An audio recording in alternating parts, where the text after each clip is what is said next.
Bonjour à tous et bienvenue dans ce tout nouveau top 5 des meilleures cartes du core set Ténèbres Suprêmes. Encore une fois, n'hésitez surtout pas à vous abonner, à activer la petite cloche pour ne rien manquer de ce qui se passera sur cette chaîne. Et surtout, à la fin de votre visionnage, si jamais cette vidéo vous a plu, n'hésitez pas, likez, ça fait toujours plaisir. La display sera dans nos magasins la semaine prochaine. Je vais donc vous donner un petit aperçu des spoilers principaux et vous donner mon avis subjectif sur la question. N'hésitez surtout pas d'ailleurs à me donner le vôtre dans les commentaires. Et attention, une dernière chose avant qu'on commence, les noms des cartes sont susceptibles de changer à leur arrivée chez nous. Top 5, Seigneur Néos, Héros du Mal. C'est le monstre phare de l'extension. Il est littéralement sur le devant de la boîte et sur tous les boosters. Le deck de Jaden va recevoir un bon gros boost et ce nouveau boss monster risque d'y être un petit peu pour quelque chose. Cette nouvelle fusion pose les bases dès sa première ligne d'effet. Elle sera non destructible au combat ni par effet de carte. Ça déjà, c'est pas mal. Mais son meilleur effet, ça reste le second. Lorsqu'elle est invoquée spécialement ou qu'un ou plusieurs monstres sont envoyés au cimetière de l'adversaire, peu importe d'où ils viennent d'ailleurs, et tant que Néos a ses petites fesses sur le board, on va pouvoir cibler un monstre face recto contrôlé par l'adversaire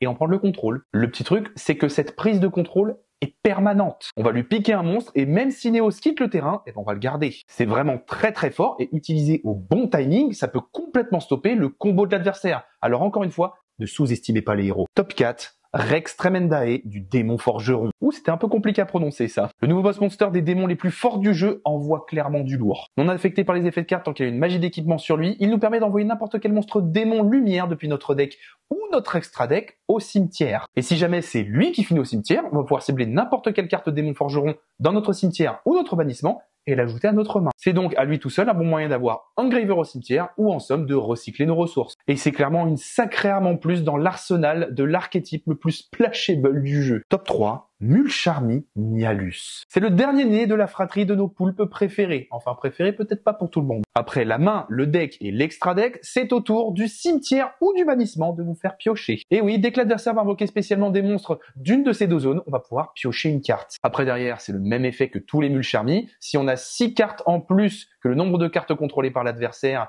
au total, on va pouvoir en remélanger jusqu'à en avoir le même nombre. Comme ça, il peut paraître anodin et un petit peu moins fort que Fuvalos, mais croyez-moi que dans une méta où Malice va être beaucoup représentée et où la majorité des decks méta utilisent à fond leur cimetière, c'est quand même très très fort. Pour moi, Nialus, c'est un nouvel incontournable des side deck qu'il va falloir se garder sous le coude parce que d'après moi, on risque de le voir de temps en temps. Top 2, Sainte Azamina. Forcément, on va parler de l'archétype qui fait survivre Œil de Serpent dans la méta. Les Azamina, couplés à Forêt Blanche et à Snake Eyes, sont souvent sur les tables hautes avec les meilleurs joueurs. Les Ténèbres Suprêmes ne vont clairement pas arranger ce constat parce que de très nombreuses cartes Azamina Forêt Blanche vont être éditées à l'intérieur de cette boîte. 9 cartes et parmi elles, la Sainte Azamina. Elle va tout simplement empêcher l'adversaire de pouvoir la cibler, mais pas que elle. L'adversaire ne pourra tout simplement plus cibler de cartes qu'il contrôle dans son cimetière ou même dans sa zone de bannissement avec des effets de cartes. Je ne sais pas trop si vous vous rendez compte de la dinguerie que je viens de vous dire. Pour vous donner un exemple méta et parler à certainement un grand nombre de personnes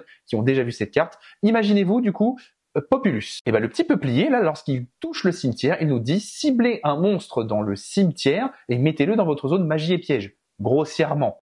Tant que la Sainte Azamina est là, vous pouvez pas faire ça. Et honnêtement, il y a vraiment bien pire. Ça va complètement chambouler les lignes de play de l'adversaire, qui va devoir beaucoup plus réfléchir pour tenter de sortir un board, s'il y arrive avec cette restriction. Mais en plus, dites-vous que c'est que le début de l'effet, ça. En bonus, c'est un Yubel le truc, parce qu'il nous dit que l'adversaire va recevoir les dommages de combat que nous, on aurait dû prendre. Et pour finir en beauté, bien sûr, sinon ce ne serait pas drôle, elle a un petit effet rapide, cette carte. Si elle a été invoquée par fusion, on va pouvoir spé un monstre Azamina depuis notre deck ou notre extra deck. C'est beaucoup trop broken. Si cette carte touche le board en face de vous, le début de panique, il peut être un petit peu légitime. Top 1, LZ Azamina de la Forêt Blanche. On aura décidément beaucoup parlé des Azamina et des Forêts Blanches. Mais en même temps, ces archétypes dominent la méta et on n'est pas prêt d'arrêter d'en parler avec des supports comme celui-là. Cette nouvelle LZ nous permet de se révéler depuis notre main, puis tout de suite derrière, on va pouvoir spé un monstre Azamina aux Forêts Blanches depuis notre main. Ce qui est fantastique, c'est qu'elle ne s'exclut pas elle-même avec cet effet. Donc, c'est-à-dire que ça nous évite de cramer une normal summon. C'est complètement fumé comme effet. J'en perds un peu mon français et je bégaye. Mais la suite, c'est encore mieux parce qu'elle nous permet, durant la main phase, d'invoquer par fusion un monstre en utilisant des matériaux depuis notre main ou notre terrain. Donc, basiquement, c'est une poly. Yes, yes. Et en bonus, parce qu'il faut un peu toucher tous les genres de l'extra deck, quasiment, si elle est utilisée comme matériel pour une invocation synchro, on va pouvoir aller tuto n'importe quelle carte butin du péché depuis notre deck à notre main. Et heureusement que Original Sinful Spoil vient de se bouffer une balle, hein, parce que sinon, un peu fort. Non, plus sérieusement, de très nombreuses magies et pièges viennent aussi en support avec cette carte dans l'extension Supreme Darkness. Regardez bien, il y a vraiment de quoi tutoriser des grosses dingueries. Je pense honnêtement que cette carte sera mandatory dans les nouvelles listes du deck. Alors tenez-vous prêts parce que je pense que ce sera une des secrets du set. Et vous, quelles cartes vous ont marqué dans cette extension? À vos commentaires et je vous dis à très bientôt dans une prochaine vidéo. C'était Slifer.